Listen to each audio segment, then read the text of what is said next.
my baby, Hello, stranger.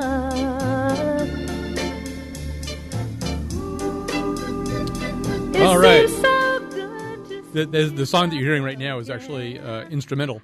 It's not as an instrumental, but it's an instrumental in the movie that we're about to talk about. I should first of all say there's no comedy intro today because I sort of couldn't figure out.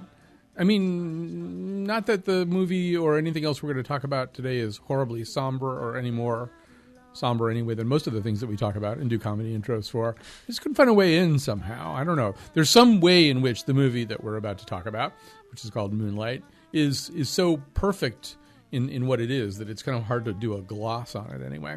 It would feel like sacrilege, at least to me. Anyway, and that may not be the case for all the guests, although I kind of happen to know it is.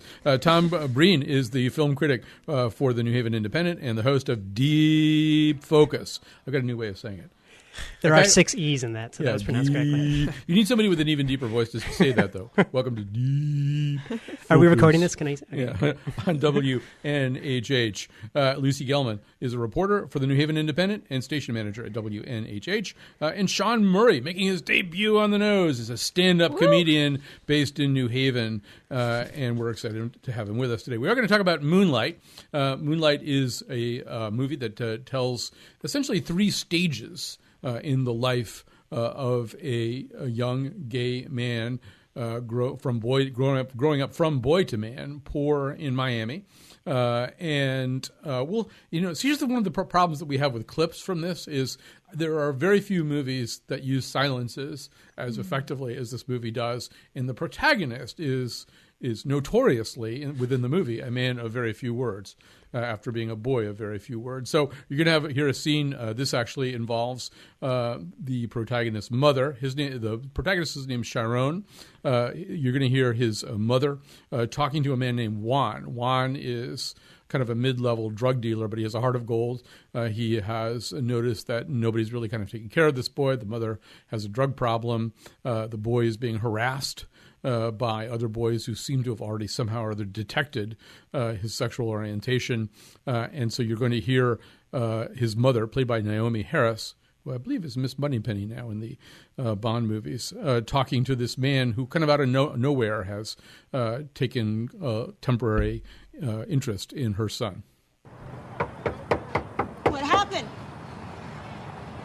Huh? What happened, Chiron? Why you didn't come home like you're supposed to? Huh? And who is you? Nobody. I found him yesterday. Found him in a hole on 15. Yeah, that one. Some boys chased him in the cut. He's scared more than anything. He wouldn't tell me where he lived till this morning. Well, thanks for seeing to him. He usually can take care of himself. He good that way,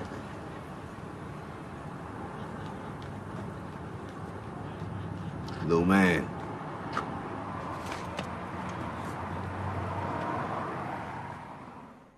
All right, so let's start with our film critic. This movie was made for, I think, very little money. The director would be happy to tell you that it was made for very little money, based on an idea that existed within a play. We'll tell you a little bit more about the man who wrote the play because he has some significance here to where we are right now. It doesn't have any really major stars in it, although I think we might be seeing the Janelle Monáe movie career get kicked off. I know she's going to be in Hidden Figures early next year. But somehow or other, Tom, this movie has really gotten the attention it deserves. It's suddenly part of a lot of big conversations about best movies of the year.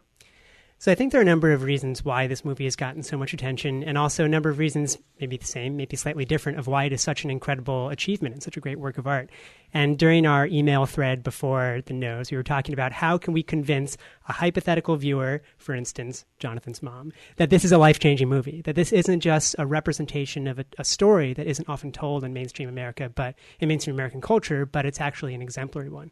And I think the true, maybe artistic achievement of this movie first is the way that it grapples with this concept of double consciousness. And that is the idea that, kind of articulated by W.B. Du Bois at the turn of the century, but it's something that I think many minorities have grappled with throughout the history of America, which is the two kind of identities of who you are, who you feel yourself to be, and who you present as based on what other people expect from you. Here we have a taciturn, incredibly sensitive young man who also, admires a hard kind of the guy that runs the streets, the drug dealer Juan, who is, maybe he, on paper that character may read like a stereotype and a drug dealer with a heart of gold, but there's such delicacy given to the description of each of these characters that they really emerge above any kind of stereotypical depiction. And what this movie takes, it takes this idea of double consciousness, the conflict of multiple identities, and it shows moments of reconciliation in the moonlight, on the beach, by the waves, when these two identities allied into something that isn't just kind of painful and rife with conflict, but actually, about intimate connection. And I think that's something very rare in depicting both vulnerability and kind of authentic connection between people. Well, rather than asking each of you pointed questions, although since Sean's the newest person here, we thought about making him pretend that he hated the movie, just so that, because but I knew everybody really liked this movie a lot. So I'm just going to ask each of you, starting with you, Lucy, what because you pointed out correctly in the email, we probably all liked it differently. What did you love about it? Oh, I love that this movie, its strength, and it has many incredible strengths, but its most pronounced strength is that it operates in nuance and understatement. Colin, you were talking about the importance of silence, and I don't think one can sort of talk about that point enough. So silence, and then also speech, when it is used, it's used very economically at times, and gesture. And the sort of the coherence of gesture between young Chiron and older Chiron, as well as middle Chiron, to tell this very this story that is supposed to be unextraordinary, and I think becomes touching in the way that it is told to be unextraordinary, and just to say, hey, this is one portrait of one person throughout several years of his life. Really stuck with me. And I think this was something that I saw and said, I wasn't as blown away as maybe I thought I was going to be, but here I am 72 hours later, and I'm still thinking about it very much in vivid color. Yeah. Sean? I like the subtlety of it. It does a great job of like the showing, not telling thing that you're always supposed to do in like that type of art. Like I was listening to an interview with Barry Jenkins, the director, and he was telling a story about the guy Juan's character is based off is a similar guy in his life named Blue, who he took that same role, like he was a drug dealer, but he took him in, and then one weekend he went away with his real father, and he came back and Blue was dead. And that's kind of how they do it in the movie, where it's like you don't know that Juan's character has passed away until much later. Like they cut to the next stage of Chiron's life, and then you just find out, and it's like it kind of has a deeper impact than if you just, like, they didn't have to have a scene where he's gunned down or whatever. You don't even need to know how it happened. You just know that he's gone. And, like, just him walking into Janelle Monáe's character's house and, like, he's not there. And you kind of wonder, like, where is Juan? And then it kind of comes out, like, it's kind of fed to you a little slower than it would normally be. I think that's so subtle. And then, like, just the performances are so, like Lucy was saying, so much of it is not spoken. It's just, like, the camera shows it all. Like, even like the introduction of Juan, you learn that he's the top guy in the streets just from the scene. No one ever says like Juan. No one ever said that about him. Like when the opening scene, he just goes to the block and he's talking to his like lieutenant, and you can tell that he has control of all of that without them ever having this. No one has to have to say like, oh, Juan's the guy and the top dog. It's just like you just know it. I think it's so amazing. And then like the casting, like. They said they never tried to cast based on appearance, but it's just perfect. Like that there's that poster where it's the 3 slices of each of their faces. Mm-hmm. It's like they're so well casted, and like for each stage of his life, it's amazing. Yeah, I saw it with a group of, or with 2 other people, and one of the people who, as we walked out, said, this is one of those movies that prove that casting directors should get Academy Awards. It is so immaculately cast. And it is very interesting. Since you mentioned the scene where, in fact, so once again, to sort of set this up a little bit, and we're trying not to spoil anything. I don't think it'd be kind of hard to spoil things in this movie. It's really not that kind of movie, but I'm trying not to spoil things. But there is a scene where the sort of the middle version of this character Chiron, shows up at the one house where he's ever really kind of been taken care of. Paradoxically, it's the house of this guy Juan, this kind of hard but kind drug dealer. His significant other is played by Janelle Monáe. You hear her interacting in the way that Sean is talking about with young, but not quite so young, Chiron. All right. Water for me and a little gin for you. Boy, please. I know wine used to give you that gin, but we ain't doing that up in here, shouty.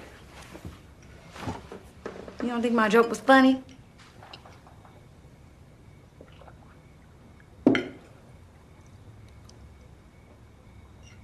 What's wrong? Nothing. I'm good. No. I done seen good. And you ain't it. And stop putting your head down in my house. You know my rule. It's all love and all pride in this house. You feel me?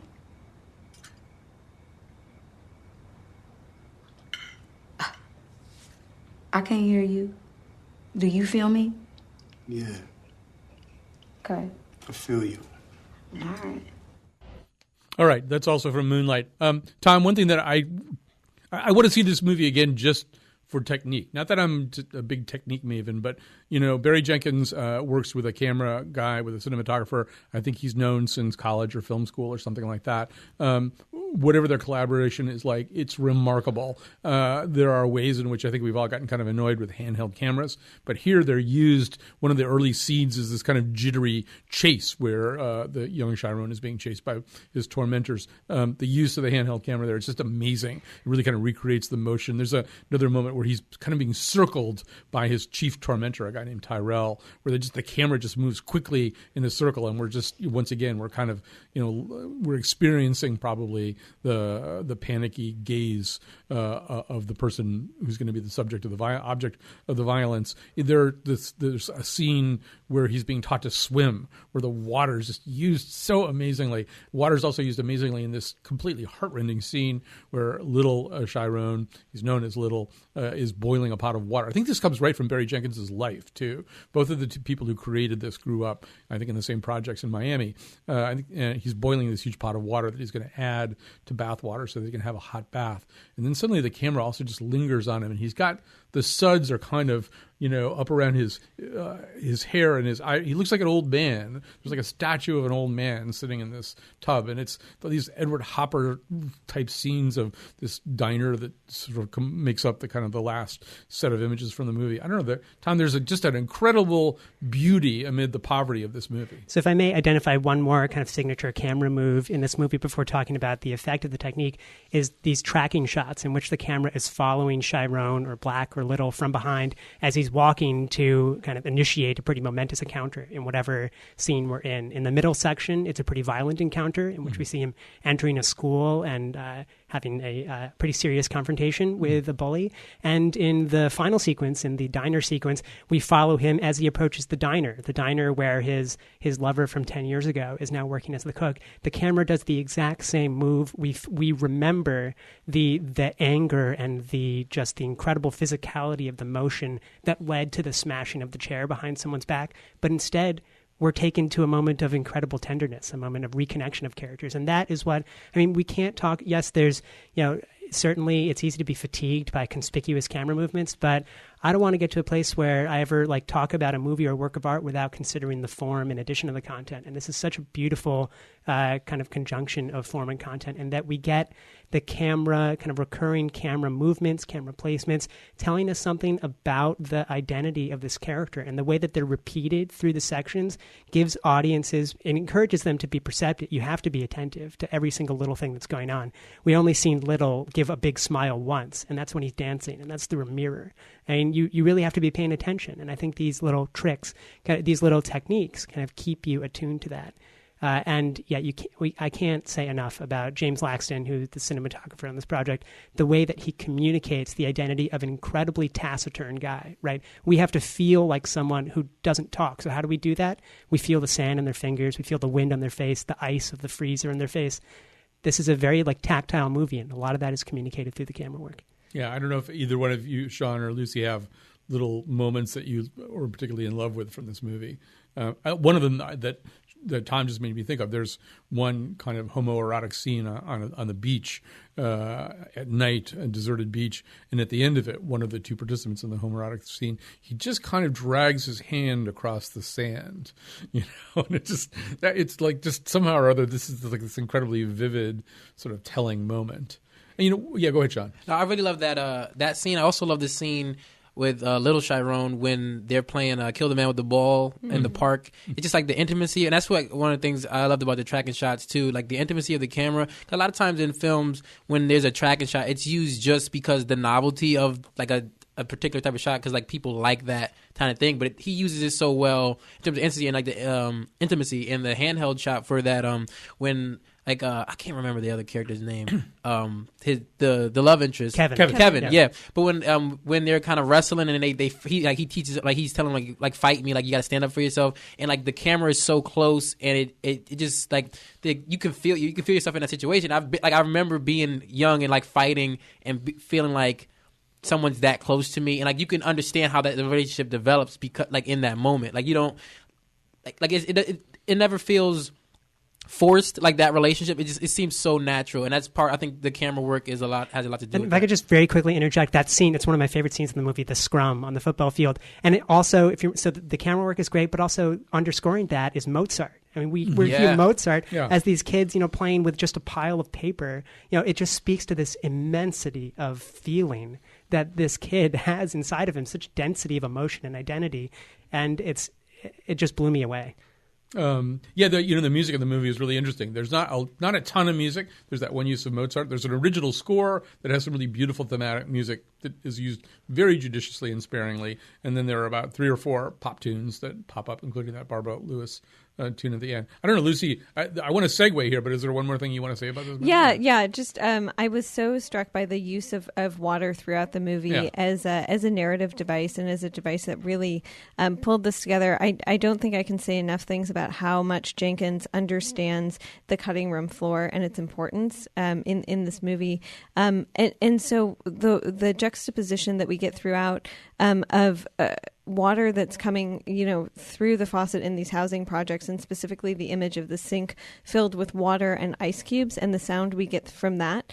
And then the ocean, the expansive ocean, and the sound of the waves lapping at the shore, and a body being in the water, or a body sort of just being on the periphery of the water. I was really, really struck by that. Yeah. It's hard not to just fall completely in love with this movie, and really every little choice seems to be so exquisitely cared for in this movie, and we're going to begin to annoy you if we go on and on. Can I ask about potential point of criticism, just to get your take, Colin, about the Naomi Harris's depiction of the mother? I think when I was reviewing this movie on my show, the 2 women I was talking with said this actually is a stereotype that we're seeing on screen. The crack-addicted mother who also kind of has a heart of gold, but actually can't, get above it. And I found incredible kind of pathos to that performance, but in the depiction of the main female character here, did you think that was as true to the story and the person as the male representations? I'll throw it back to the guests, although one, if not both, of the creators of this, I think it's based somewhat on Barry Jenkins' mother, isn't it? Yeah. So I don't know. Like, I'm not going to sit here and say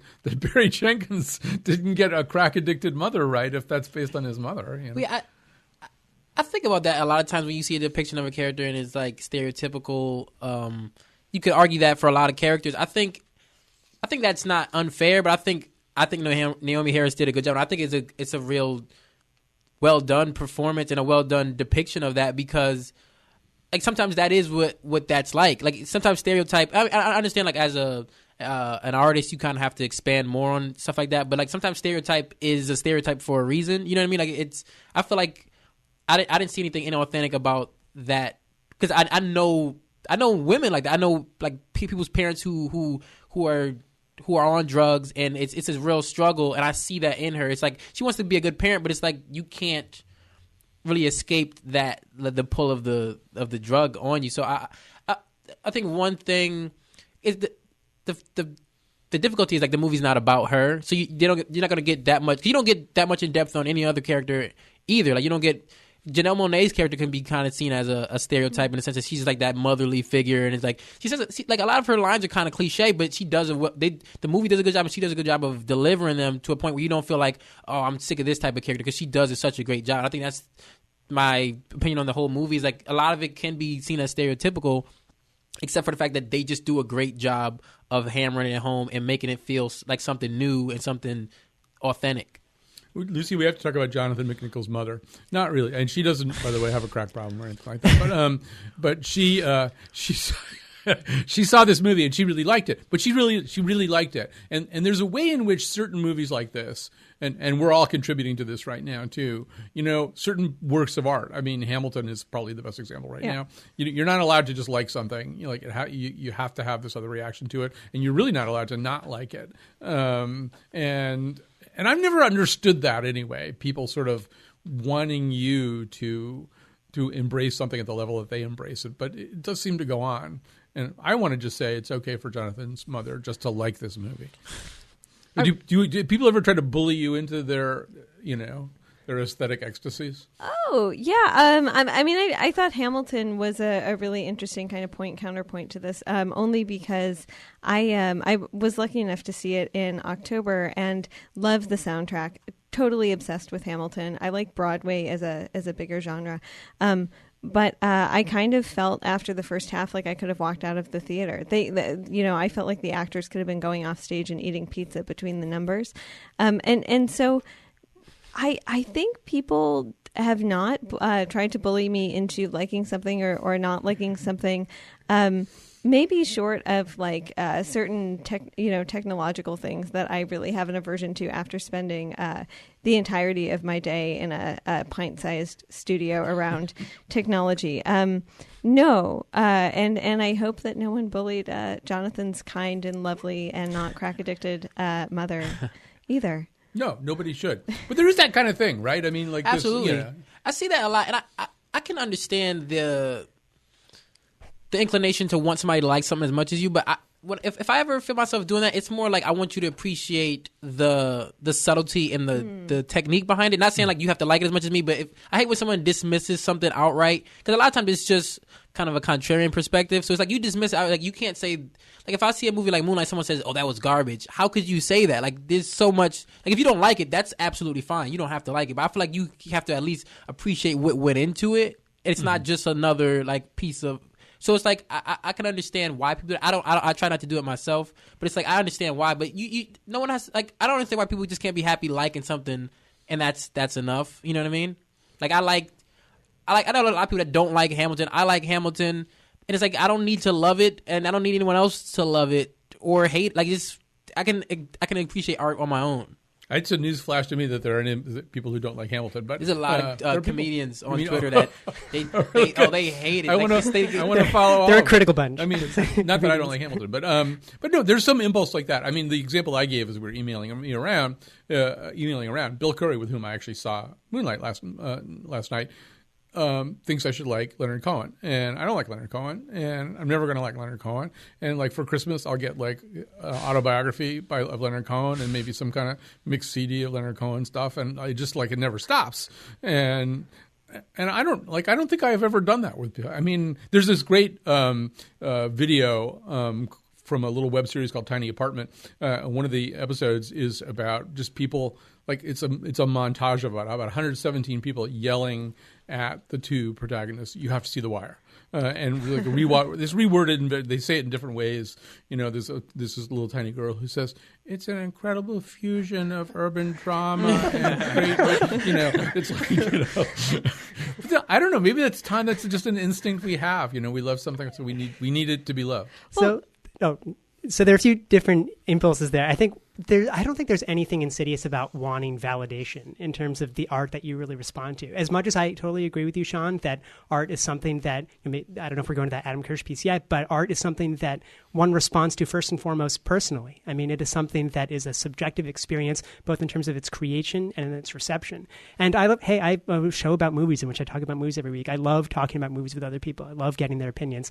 I try to articulate as well as I can why I like something, but if you don't come away liking it. That's not, I don't see that as fault of my own. However, in that Wire talk, and maybe we'll see this with Moonlight as well, I think there's a predilection from maybe the like cultural or economic elite to say, oh, now I understand poverty because I watched The Wire. Yeah, definitely. Let me tell you about, the problems in the city of Baltimore. That is something that I think has nothing to do with art and just has to do with kind of smug, kind of easy understanding of something at a superficial level. It's like the easiest form of cultural tourism. You know what I mean? You don't even have to go to the place. Like, you could just say, oh, yeah, I saw The Wire. I understand it. It's like, you don't understand it. You understand this part of it. You understand, like, David Simon's vision of Baltimore, but you don't see...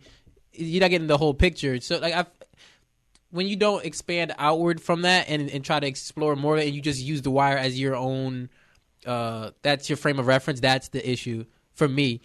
This is what I call this is my phrase of the year: a cheap date with your conscience.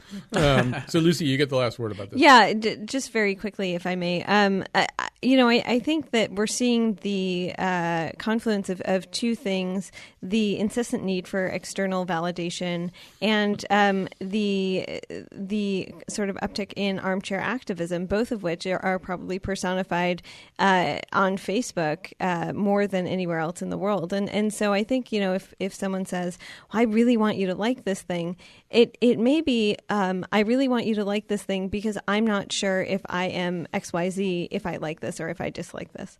All right, we're going to take a little break. We're going to come back. We're going to talk about a different kind of art, a different kind of provocative art, and an essay that we read and were interested in.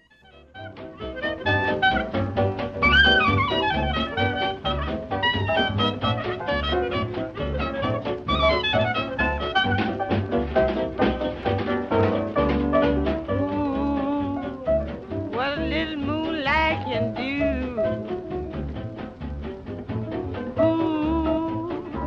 What a little moonlight can do to you. All right, Laurie Mack doing the breaks here. All right, so we're back. This is The Nose, and we have first of all, I don't did I even say this? We're in the New Haven studios today, so that's why we sound so New Haven-y. And with us are Tom Breen, film critic for the New Haven Independent and the host of Deep Focus on WNHH. Lucy Gelman, a reporter for the New Haven Independent and station manager at WNHH. And Sean Murray, a stand-up comedian based in New Haven. This is his first Nose debut. We hope it is the first of many to come. So we're going to try to fuse two things here in this second segment. One of them is an art controversy that happened here in New Haven.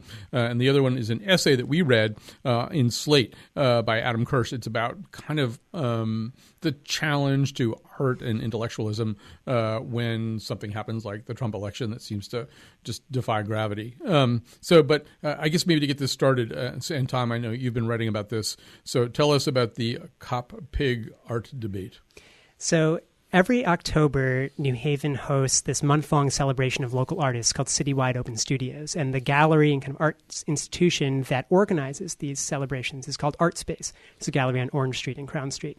Every year, so hundreds of artists around the city participate. There are venues all over the city. But the opening weekend for the past few years has taken place at the Gough Street Armory, which is otherwise an empty armory, but during this weekend in October is filled with hundreds of works of art.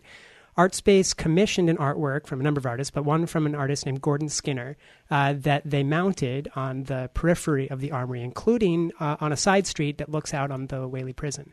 This artwork, called Cops, is a kind of mixed media work that includes a painting of a pig wearing a cop hat.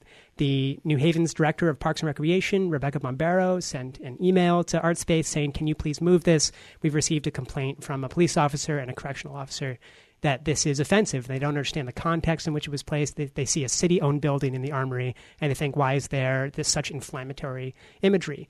Gordon Skinner didn't want the picture put in the entryway to the armory. Instead, he wanted it put in the gallery space downtown, and he wanted a conversation with community members, with artists, with activists, and with police officers. That was about 2 months ago, and there have been a few conversations, and this upcoming Saturday, ArtSpace has resolved to remount the pig with the cop hat in its original location on the side of the Gough Street Armory, looking out over the Correctional Center. So, I don't know, Sean, I've gone back and forth on this a few times, and I do have this little phrase that I will now sort of wear out in my welcome here, and I have this little phrase, New Haven bubble, I sometimes say to myself, and sometimes when I'm reading about something like this, I think, oh, this could be like one of these New Haven bubble stories. But on the other hand, it could be a really interesting debate about Yeah, I say it to Jonathan mainly. This could be really also a really interesting debate about the role of provocative art. How does it play for you? I find it's kind of amusing just how I don't think it's unfair for a cop to be offended by that image, but I feel like when there's so much more going on socially, politically, that concerns cops' behavior, like something like that, I can't feel as bad for a cop seeing an image of a pig with a cop's hat and badge as I do for because whenever there's a discussion about police brutality or something, that's something they bring up. It's like, oh well, there was a thing where when Colin Kaepernick wore the socks with the pigs on them with the cops, and it's like, well, that's not. You use that as a moment to talk about the socks and not about the larger issue. And I feel like leave it up. I'm totally fine with it being up there, and you know what I mean. I feel like it's gotten the response that you would want out of it as the creator of it. I read about it before I saw the likeness of it. It's actually a very happy looking pig anyway. It could be, it's kind of cute if they had the village pigs and each one of them had a different identity, like a construction worker and a cop or something. This would be the cop one, But so Lucy, what's your take?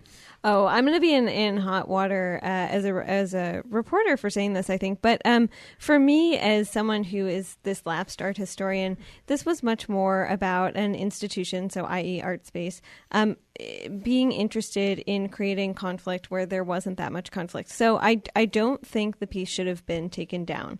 But I also think there needed to be more discussion with the people who lived in that community before the piece went up. That's really, really important. New Haven's not that big. It's a city of 132,000 people. It's okay to have a roundtable. In fact, I think the people of New Haven really enjoy community forums and roundtables, and that's part of our. It's part of our blissful bubble, Colin. It's something that we actually really enjoy. And so I think then after the piece was taken down, there was a question for me about why are you holding these events downtown and not in the Whaley, Edgewood, Beaver Hills section of New Haven, which there kind of is a specific, I think, racial and socioeconomic divide between those two neighborhoods.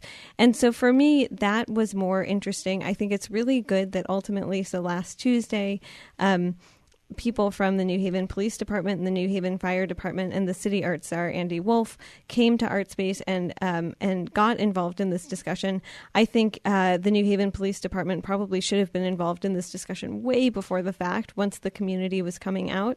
But I also kind of feel a little like this was just manufacturing controversy that ultimately took away from a lot of the other artists who exhibited in Citywide Open Studios. So almost 500 artists in New Haven exhibit over these sort of 3.5, 4 weeks in October. And I hope they don't feel that their work was overshadowed, because a lot of them, including someone like Mohammed Hafez, are doing work that is inherently and much more powerfully political. All right. Well, can we segue from this to the? So we read this piece by Adam Kirsch. It's in Slate. I think it's a terrific essay. I don't agree with everything in it, but I think it's really provocative. It's what can artists do to oppose Trump, and he begins by saying, I think kind of provocatively, that the Trump victory has already put a number of complacent American assumptions to the test. Many things that liberal, educated people believed were cherished by all Americans turned out to be a matter of indifference to almost half of them. A free, objective press, respect for women, respect for the Constitution, common decency. One illusion that will be particularly painful to part with is the idea that high culture and the arts have any effective power in American life. I know, Sean, that was part of what you reacted to in this piece.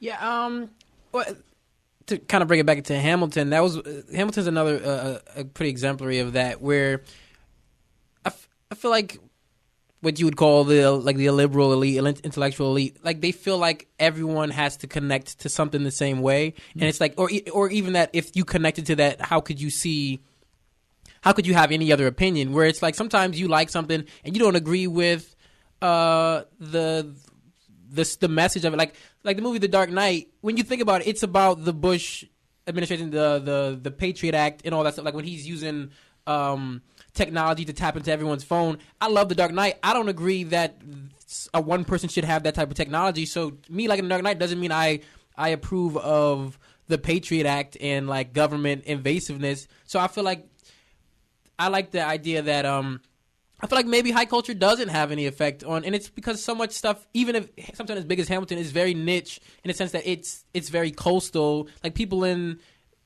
flyover states most of them will never even get to see. They won't even be in the same city as like a place where Hamilton would, even like if it expands outward, they're not going to get to go to see Hamilton, so it doesn't mean anything to them in the same way. You know, I mean, Tom, one of the arguments that Kirsch makes really well and powerfully in this piece is that a certain kind of storytelling, human-centered art has more power and more lasting effect than kind of statement art. So that, you know, the Jodes, there's some, you know, you could make a lot of statement art about poverty, about the plight of workers during a particular period of American history, but we'll remember the Jodes. We'll remember that story. You just have to say that name, and everybody knows exactly what you're talking about. He cites Prior Walter in Angels in America as another kind of example of that. And I think you could say that Moonlight fits into that category pretty nicely too. That, you know, I couldn't exactly tell you what the political argument of Moonlight is, but I think we all felt a little bit altered anyway as a result of seeing it. And I think something like Moonlight and the best kind of highly personal, highly specific art encourages something that has such profound political implications, and that is empathy. And that when art encourages us to better, I mean, I may have even mentioned this last time I was on the show, but mantra of Roger Ebert's was that movies were empathy machines. They encouraged audiences to think and understand the life experience of people that they simply were not. I mean, it's very difficult sometimes to understand what other people are thinking and experiencing. And movies at their best, not just through the story, but through the technique, can communicate that. The last time I was on the show, we spoke about Snowden, the latest Oliver Stone movie. And I think Stone represents a great example of someone who's made plenty of terrible political art and plenty of great political art. Snowden, I think, varied a bit more towards the terrible. But then something like JFK, that I think is a really powerful piece. And what distinguishes the two is that character of Jim Garrison, played by Kevin Costner, in that we experience just the tumult and paranoia and disorientation of the military-industrial complex through this one guy who's discovering it, right? We see the personal implications and like almost the intellectual implications of this whole machine crumbling around him. In Snowden, it's too direct. I hate to say it, but it's too much. This is what Oliver Stone, the filmmaker, believes. These are the sins of America right now, and I need to make sure the audience comes away with the message I want.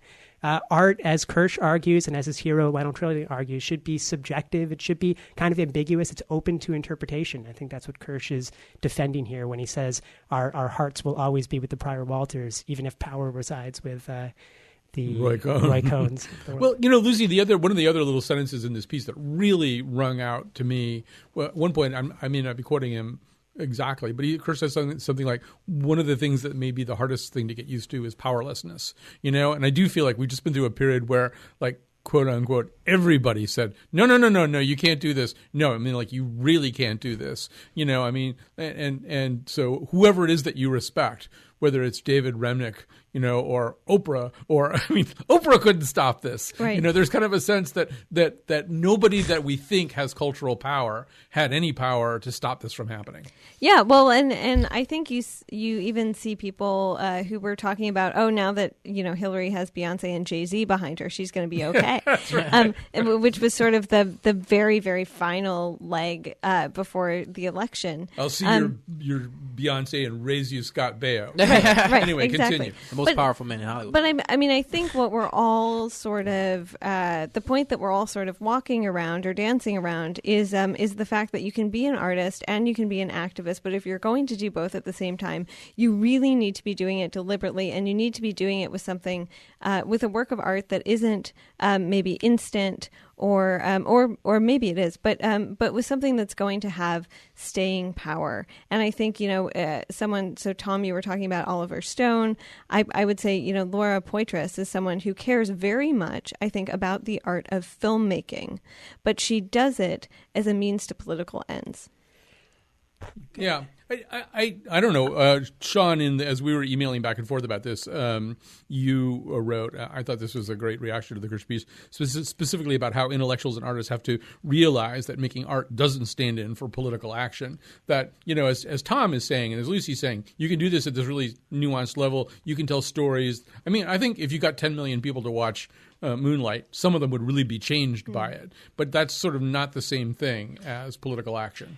Absolutely. I was going to try to get to that myself, because it's like writing a strongly worded letter is not the same as going down and like marching. You know what I mean? Like, it's at some point you have to do something, because Lucy was talking about armchair activism earlier. I feel like a lot on Twitter and Facebook is like, I'll post something and that's enough. And it's like, but did you go out and vote? Did you go out and like campaign? Did you go out and like actually do something in the community? Like, I feel like so much is like on a broad scale, like just saying, go vote for Hillary, not Trump. And it's like, we were talking about in the email thread, like by the time you say something like that, most people have made up their mind before they hear any song that denounces any candidate. You know what I mean? So a lot of times they'll take that as an affront, as someone who's a supporter of that. It's more of an affront to their point of view than it is a chance to see a different perspective. And I feel like at some point you can't just use your art as a weapon. You also have to go out and be a person who's not just an artist and go out and do something if you want to affect change, because just making a song where you say, I don't think Trump's a good guy isn't enough. We all have heard that idea already, but what are you going to do beyond that? Right. First of all, I have to quote Groucho now, who said in one of the films, I'm not in the habit of making threats, but there'll be a strongly worded letter in the Times about this tomorrow. So we have to break pretty soon, Tom. But I know I did say this in the email, although I didn't think of the most poignant symbol of this. There's no more poignant symbol than Chris Christie sitting at a Springsteen concert, right? He loves Bruce Springsteen. Bruce Springsteen is politically 180 degrees away from him. Everything that Bruce Springsteen is trying, to the extent that Springsteen is trying politically, which he's doing half the time, to get people to think and see and feel, is not necessarily what Chris Christie embraces. But it doesn't matter. It doesn't, because people, as Sean is saying, people are already pretty hardened off by the time they get to culture. So I mean, they can just turn down the volume on the stuff they don't like. Springsteen has been the perfect example for decades of that superficial proximity to a political perspective being like enough for politicians.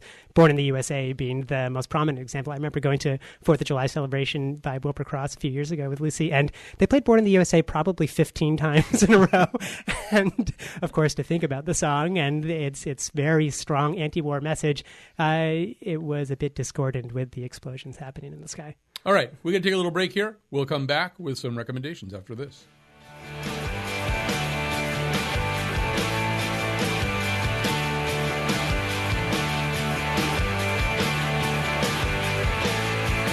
Devil and John Berryman, they took a walk together and they ended up on Washington talking to the river. He said, I surrounded myself with doctors and deep thinkers. The big heads and soft bodies make for lousy lovers. There was that night that we thought that John Berryman could fly. But he didn't, so he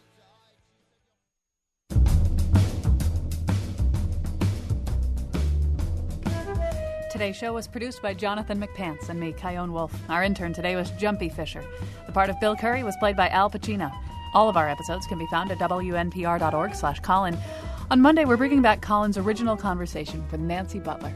Now, back to the nose. All right, so we're going to recommend a few things to you. We'll start with Lucy Gelman. Great. So I have two really quick recommendations. The first is a podcast. It's called Created Equal. It's out of WDET, which is the NPR affiliate in Detroit at Wayne State University that I grew up listening to. It's really good. It looks at the issues of race and inequality, often from a historical perspective.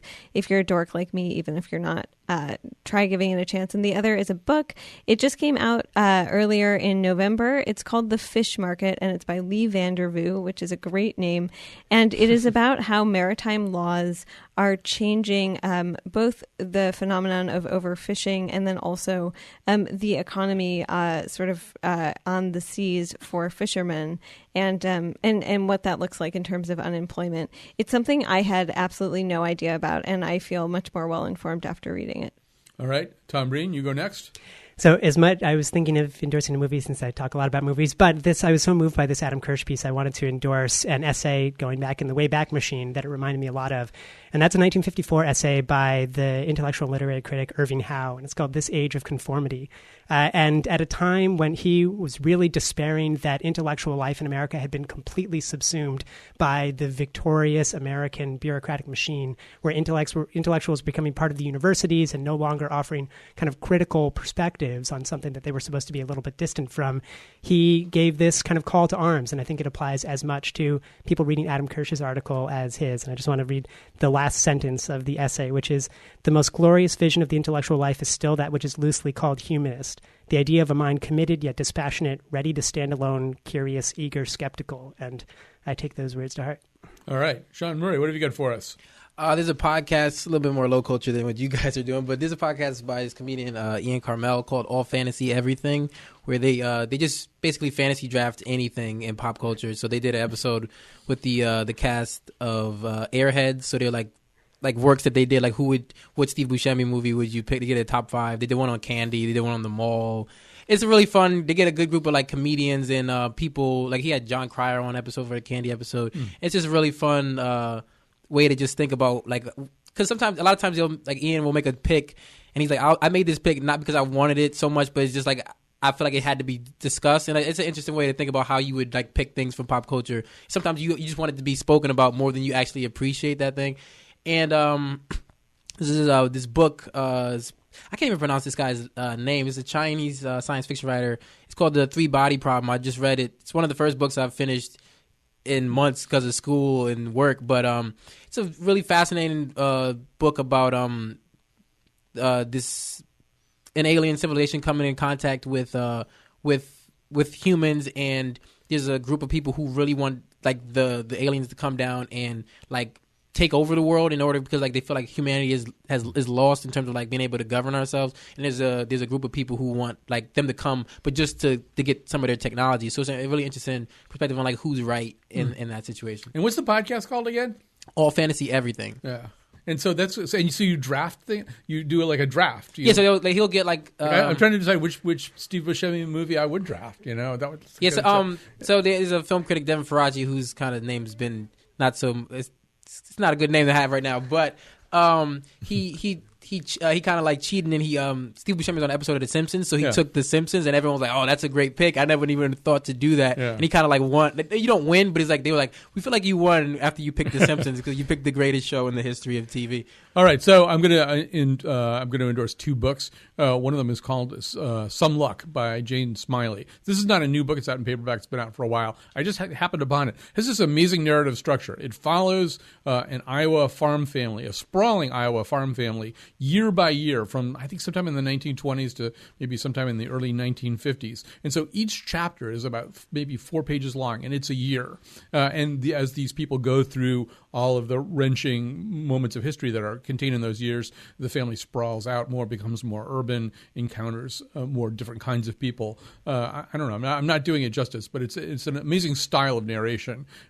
Jane Smiley was on our show when we did historical novels, and I think I picked up the novel to read to get ready for that show, and I never did it. But then I read it, and it's amazing. And then also Tana French, great Irish crime novelist, has a new book out called The Trespasser. Also just absolutely terrific if you like that kind of thing. It's a detective story. I think it's one of her better ones, and I will now reveal that I am consuming it. I've almost finished it as an audio book, and so much depends on the reader, and the reader who's doing this is really good. She's got the voice just right. So I'm excited to be able to recommend 2 books, because usually I haven't read anything except for the stuff that we do to get ready for the show. So thanks very much to Jonathan McNichol and his wonderful mother, and to whom we dedicate this show. We dedicate the show to Jonathan's mom. Thanks to Tom Breen, a film critic for the New Haven Independent and the host of Deep Focus on WNHH. Lucy Gelman, reporter for the New Haven Independent, station manager at WNHH. Sean Murray, look for him, stand-up comedian based here in New Haven. We got to get him up to Hartford to the CT Improv venue too. Thanks for doing this today, guys, and we'll be back on Monday with a reprise of the Pastor Nancy Butler show. It's a very, very, very cool place to hang out. Yeah. is cozy, like a Cracker Barrel. Yeah, we all be laughing, talking, joking, talking about this and talking about that, and talk about everything as a matter of fact. Oh yeah, talk about Torrington, Vernon, Danbury, Waterbury, Alderberry, Woodbury, hitting on New Britain, Vernon, I already said that one, Avon, Farmington, yeah.